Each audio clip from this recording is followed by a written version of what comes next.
Well, as we get into our Thursday, again, going to be tracking not only some showers that are putting down some pretty efficient rainfall here this morning, causing some problems out on those roadways.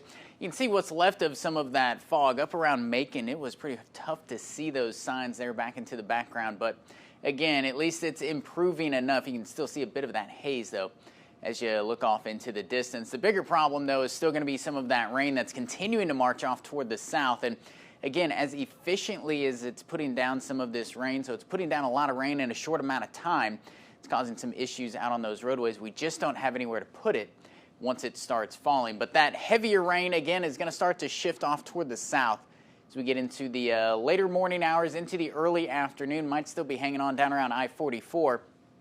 But generally speaking, I think we're done with the problems as we get into the early afternoon hours. We may still see one or two of these stray kind of popcorn showers later on this afternoon and evening, but again, not going to be too problematic, almost really just a nuisance in anything. But as we get into the next couple of hours, again, really going to be picking up about an inch in a fairly short amount of time. That's where we're going to be seeing those issues. Again, that flash flood warning here in Boone County, that covers Ashland, Columbia, and parts of even New Bloomfield. That goes all the way until 9:30. But temperature-wise, again, once we can kick that rain out of here, we're going to get back into those low to mid-80s. So again, it's more of the same on that front as well. But things are going to be changing, going to be getting a lot brighter as we track more sunshine and maybe almost a very welcome sight, a much-needed sight at that as we get into this weekend. Low 80s tomorrow, low 80s on Saturday.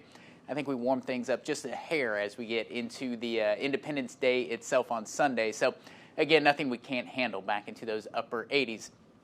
Looking at that ABC 17 Storm Track 7-day forecast, though, keep that warmer trend going into the upper 80s on Monday and Tuesday.